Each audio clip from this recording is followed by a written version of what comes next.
So like I said, this is the second part to the literature review series. This mainly focuses on writing techniques with the literature review. Okay, so just a very quick review of the last workshop. What we did is we talked about getting started with your research questions, about generating keywords from those questions and using them with Google Scholar. We also talked about evaluating sources, what you should be looking for, where to find these appropriate sources. So again, we looked at Google Scholar. We talked about using a source matrix in order to synthesize your sources together to find these connections.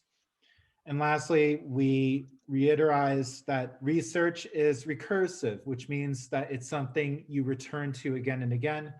You will be finding new sources all the way through the writing process. It's very normal, so no worries with that. Okay, so while the first workshop was focused on finding your sources for the review, now it's time to work them into your writing. And whether this literature review is only one section of a research article, or in fact the entire paper, you're going to need some type of strategy for organizing your writing. And one very useful strategy you can use is the creative research space or CARS model. And this is actually developed by John Swales and Christine Feek. They're very well known in applied linguistics and in composition. This comes from their book, Academic Writing for Graduate Students. It's a really good resource, and you can contact me if you would like access to this book. It covers many different aspects of graduate student writing. And from that book, we get this CARS model. Basically, you go through 3 steps with it: establishing a research territory, establishing a niche within the territory, and then occupying that niche yourself. So first, what you need to do is establish the research territory.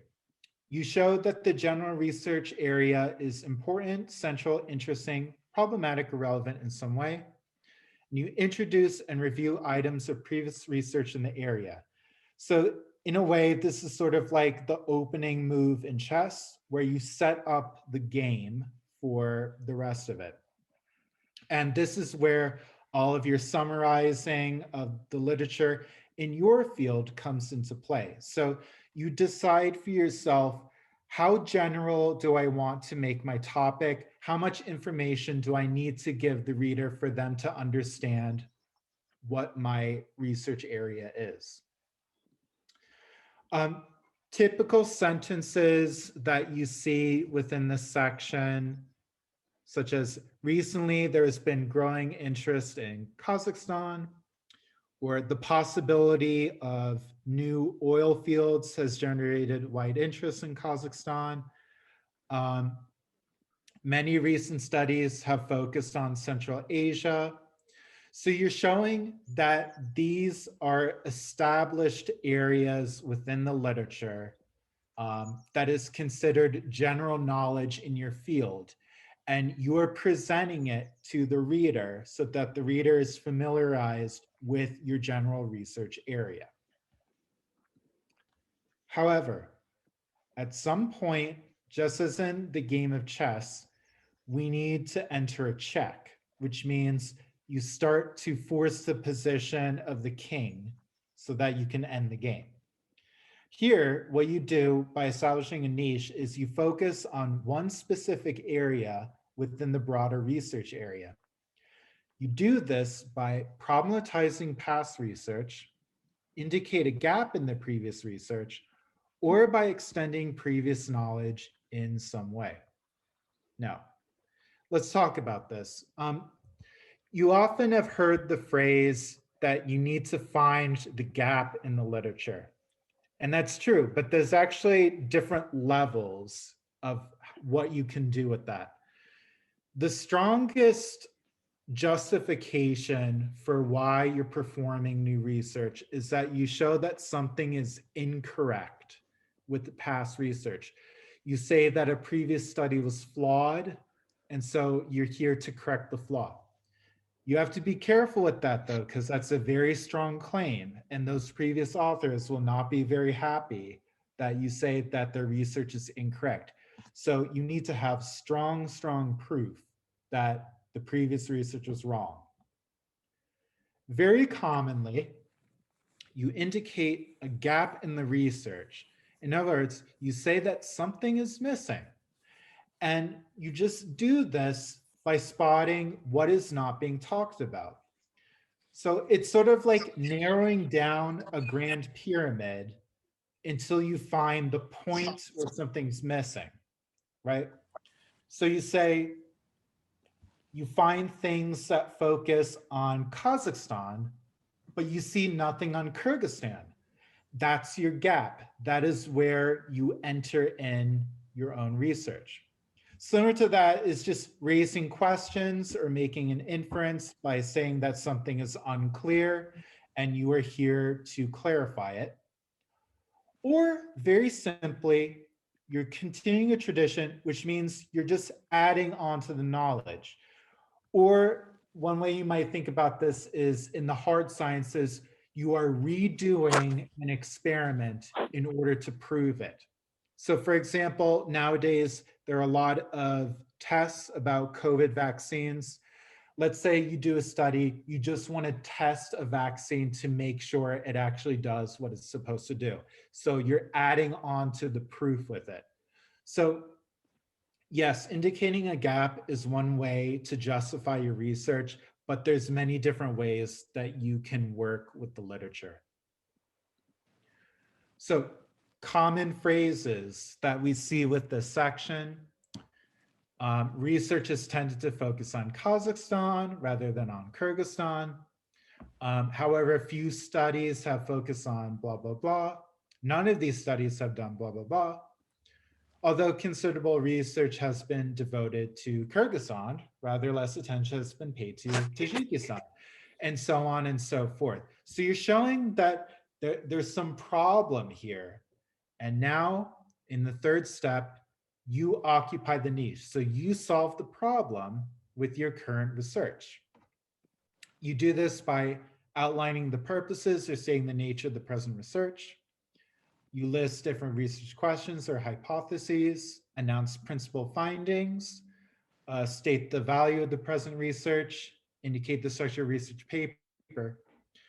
Or if your paper is only a literature review, this would be your conclusion where you suggest future research to address the limits of the current knowledge. So your professor might ask you, okay, I just want you to do a literature review so that you learn about our research field, but I also want you to find some things that you might work on for your dissertation, for your thesis. Here's where the paths open up for you. So you could suggest several different paths that one person can occupy in the future. Remember, with research papers, you can't solve all the problems in the world with one paper. What you do is you find that one little road and you set off on that road, and that's your niche. That's your little area that you're going to work in to contribute to the sum of human knowledge. Okay. Now, with all of these different moves, we need to remember our transitions. So we have different levels of transitions to focus on. One we call the big picture signposts. This is where you have your strong introduction and thesis, which is trying to summarize the research area, as well as a strong conclusion. Somewhere at the beginning, there should be some outline of the argument and process. And of course, with your sections, you sort of label it as in the next section, I will blah, blah, blah. Then we have our paragraph level transitions.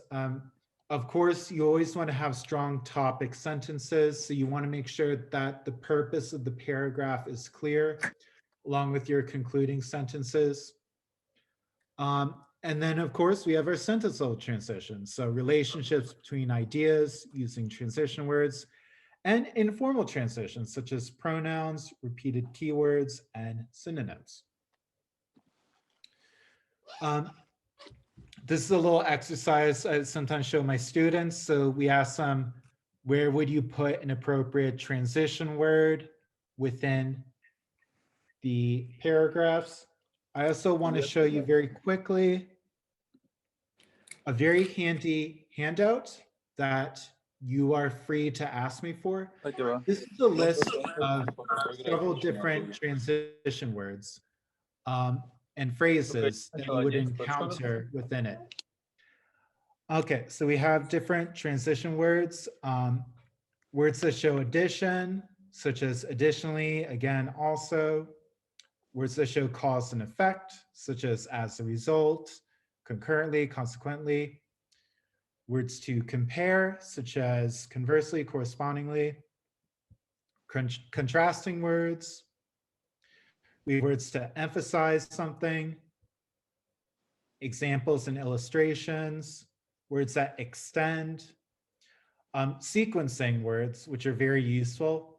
Of course, first, second, third, concurrently, finally. Summary words, which you would see at the end of a section. And then words for time. And then you can see at the end, it shows you different transitions, how they would appear within a paragraph. So again, feel free to ask me for this handout after this workshop. Okay. Back to our PowerPoint. Now, like I said with the first workshop, you don't want to just have an annotated bibliography for your paper. So again, some students do this. They'll say, author one talks about this, this, and this. He then talks about this. I think he is right because he answered my thesis, which is blah, blah, blah. Author two talks about this, this, and this. She then talks about this. I think she is right because she answered my thesis, which is blah, blah, blah. Author three talks about this, this, and this. He then talks about this. I think he is kind of right because he kind of answered my thesis, which is blah, blah, blah, and so on and so forth. Just like I said last time, you don't want to just list your sources one after the other. You want to fit them together so that the sum of the parts are more than the whole. By what I mean with that is you want to make sure that your sources are connected with each other so that you show the connections with your literature review. And just like I said last time, we have this amazing tool called the source matrix, which you can use to combine your sources together. You can watch the first workshop for a more detailed explanation of this, but this tool you will use with your writing to show the different connections of your sources. Now, I work with APA style with my students. It's a very useful academic style because it's very clear. It's very precise about who is saying what. And it's very easy to combine different sources together. So let's look at the first sentence. Swider, 2014, investigated the causes of traffic accidents using the CARS method. So this is a very simple way to write about a source. So we have our subject, Swider, who is the author of the source, did something, investigated, object, the causes of traffic accidents using the CARS method. So a very simple summary of what one source did. Now, time to combine it. Let's look at the next one. The causes of traffic accidents were investigated by Benson and Swider. Now we have two sources here. We have Benson, we have Swider. Both of them have this common theme that they investigated the causes of traffic accidents. Now, they might have done it slightly differently. So Swider might have used the CARS method, and Benson might have used a different method. Let's call it the truck method. They used two different methods, but they both found the causes of traffic accidents. So we can combine them together and make that claim. The claim is true. We would then go on and explain how they did it differently. And then the third sentence, that's just another way you can write it. Sometimes we don't need to have the name of the authors within the main part. We can just move it to the paraphrase, right, at the end, in parentheses. But they still must appear because, of course, you always need to cite where you got the information from. But in the third sentence, the causes of traffic accidents has been widely investigated. We just remove the authors because maybe it's not as important that we emphasize who the authors are. Let's look at the fourth sentence. The causes of traffic accidents are complex. Anderson, Benson, Swider, York. Let's say that Anderson did another literature review about different sources of traffic accidents, because remember, literature reviews are secondary source, and secondary sources we can use in our writing. Let's say that York studied government statistics, and then Benson did the truck method and Swider did the cars method. All of them did different methodologies, but they all found this theme that the causes of traffic accidents are complex. So if you have your source matrix, then you find this theme that the causes of traffic accidents are complex across all of these sources. The last sentence is just adding a hedging element, because remember, we aren't normally 100% certain about things. So here we say traffic accidents appear to have a complex set of causes. And then we list all of our different sources.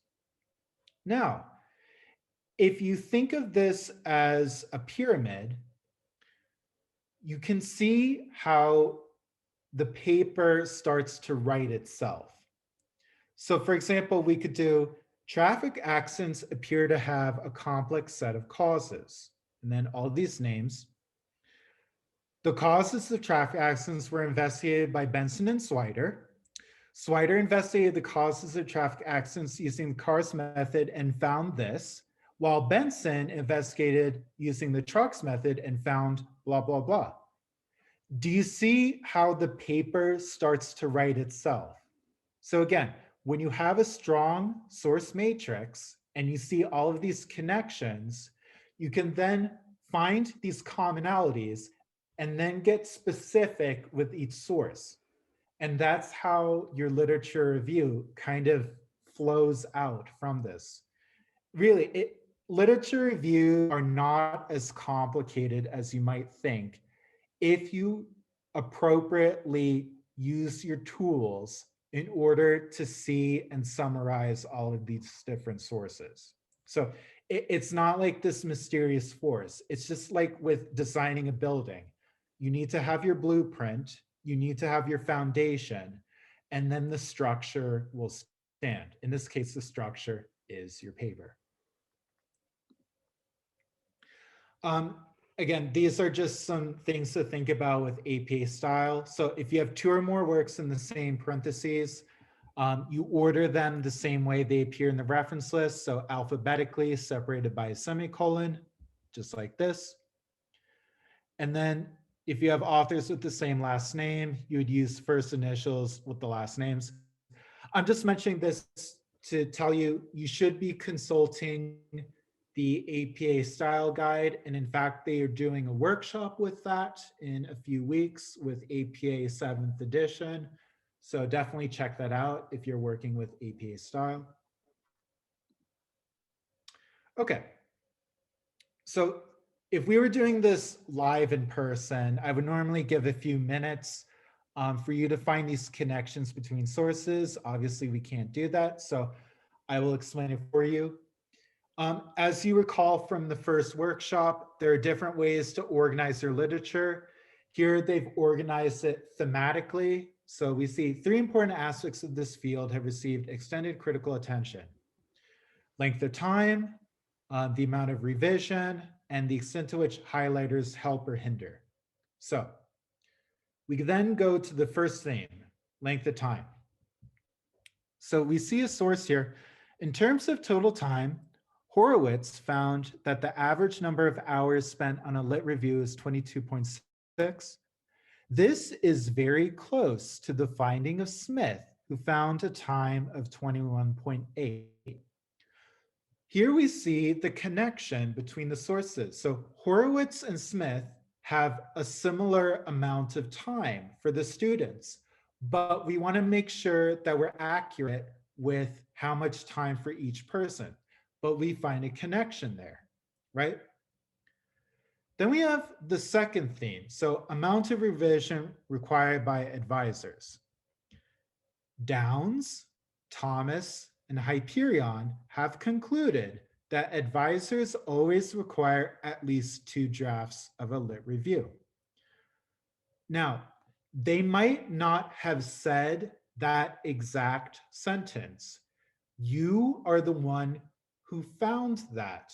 When you did your source matrix, you found the commonality that advisors always require at least 2 drafts. Now it's time to get specific. So Downs found a maximum of 10 drafts. Thomas found a maximum of 14, while Hyperion found 274. So again, that it's a large difference, but the true commonality you found is that advisors require at least 2 drafts. It's a true statement, and it's what connects all of the sources. However, you find something that contrasts it. So these studies have all been challenged by Xi's study, which determined that advisors in social science fields require an average 2 more revisions, with some entering advisors requiring only 1 revision. So you found one study that contradicted those other ones, and yet because you have more sources that fall under this theme of at least 2 drafts, we can consider it a major sub-theme, right? But you are still honest by saying that there is this one little source that contradicts it, right? Because again, you don't want to misrepresent the literature. You have to be true about it, or otherwise it's a type of plagiarism because you're misrepresenting people's words.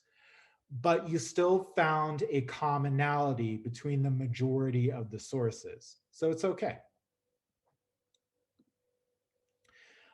This is just an extreme example of synthesizing from my own research. So this is a paper that I co-wrote with someone in my program. Basically, we were talking about how people respond to poetry and different information about the author when they're reading the poetry. But we found a lot of different sources that talk about this. And so we said, there are a number of studies on literary reactions and paratextual impact. And then you see we have about a dozen different sources that fall under this commonality. But, we say at the end, however, none of these studies examined the cognitive process of readers' reading reactions to poetry. There is our attempt at filling the gap. We said, okay, this is a major research area, but we found nothing on this. And so now we are going to step in and fill it in for our own research. So again, it goes back to the CARS model about finding your niche within the literature field. Okay. Again, as I emphasize, you want to remain accurate with what the author is saying. So is the author just giving their opinion about something? Well, some reporting verbs you might use are the author claims something, they imply something, or they assume something. However, maybe the author is giving you facts or giving you statistics within it. So you would say that the author states, reports, or studies something. Sometimes, though, they do a little bit of both, especially in the discussion section when you're reading the literature. So you might use the phrase, they demonstrate something, they find something, or they show something, which shows that they're presenting the facts, but also they're giving a little bit of their interpretation with it. But again, think about the appropriate reporting verb you want to use when you're describing the literature. Also, keep in mind the differences between summaries, paraphrases, and quotations. Summaries are intended to be a condensed version of the entire work, of the key points. You use it when you need to explain the key points of a text so the reader understands the whole source as it fits with your argument. Sometimes, though, you need to paraphrase a specific statement that you find within an article, because you need to give the same level of detail in the text to support your own argument. However, when you're working with government statistics, particularly laws, you're going to need to use a quotation. Otherwise, you might be misrepresenting what the author is saying. So keep in mind when you might need to summarize something, when you might need to paraphrase something, and when a quote is needed. So some tips for paraphrasing: use your synonyms. So if thesaurus is a great way to find out different ways of writing about a topic. Use different parts of speech or word forms. Change the sentence structure of it. Make ideas concrete. Change things from the passive voice to active voice. And like I showed you before, use a variety of citation techniques. Now, I need to give a disclaimer with this. Sometimes, especially when you're working in STEM subjects, you cannot paraphrase key terms in your field because those key terms are defined components, especially when you're using them in quantitative research. So you notice in your literature that a key term appears over and over again, we would not normally consider that as plagiarism if you copy that key term and put it in with your own writing. Plagiarism, though, it's a tricky subject because you don't want to be copying what another article is doing, but you don't want to change a key definition if it forms part of the core of your discipline. My suggestion: read as much as you can the literature within your field to see how different authors are representing ideas within that field. I consider this a type of genre analysis. And so you are stepping within the genre of your academic discipline. Learn how different writers approach this. Before I go back into that, I also have a little illustration with paraphrasing. You see, we have this original text: municipal wastewater is a continuing threat to the health of aquatic ecosystems in Canada. The first paraphrase of that is: municipal wastewater continues to threaten the health of aquatic ecosystems in Canada. Now, it's very accurate to the original source. However, we might consider that as a type of plagiarism because it's so close to the original text that you might as well put it into quotes. However, we then would look at the last one: Canadian marine environments are susceptible to the adverse effects posed by urban effluents.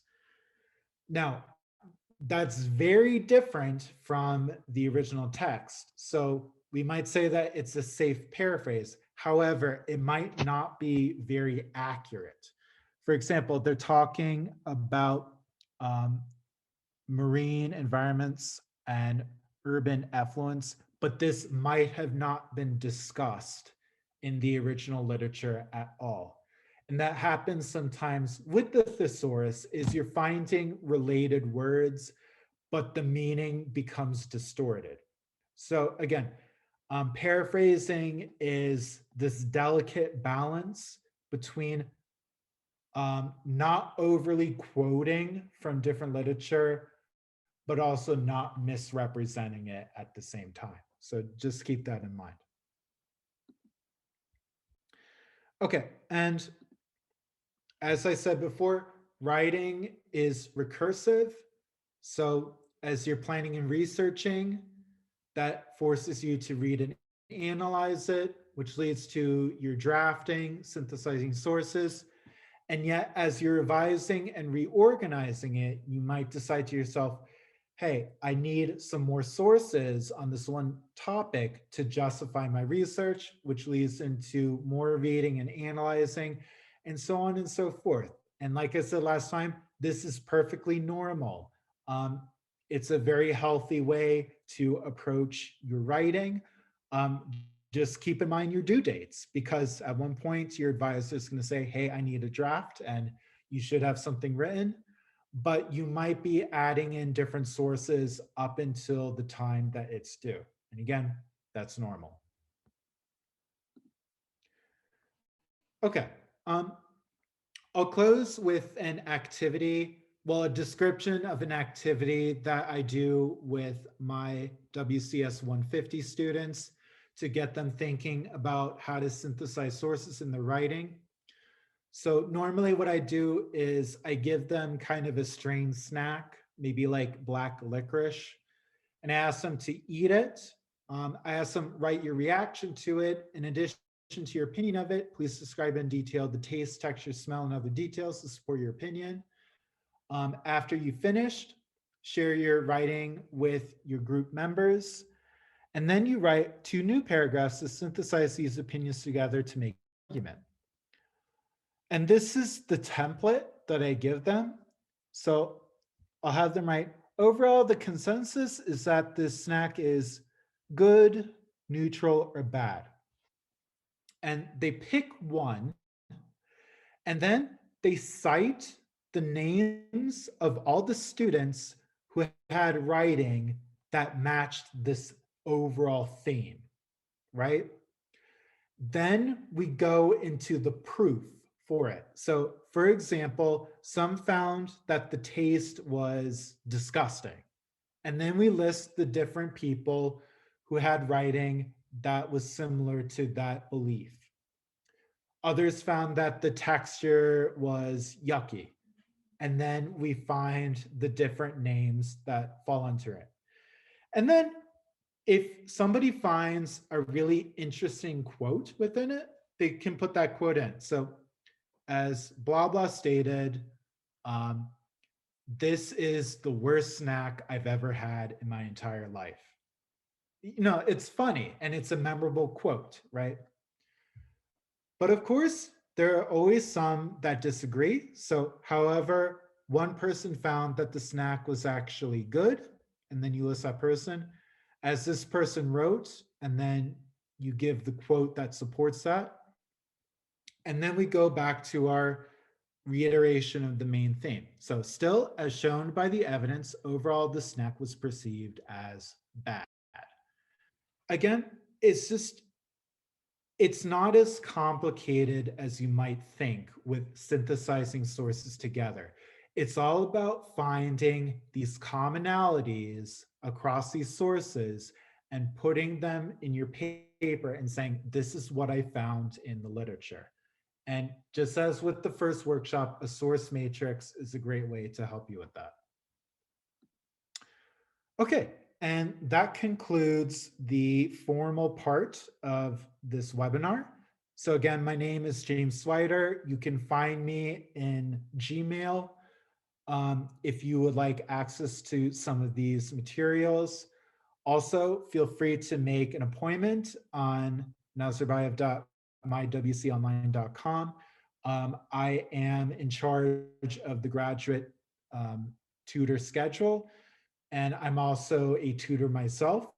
So feel free to make an appointment with me or some of the other tutors to bring in your literature review, and we will be more than happy to help you. So thank you. I'm going to stop the share.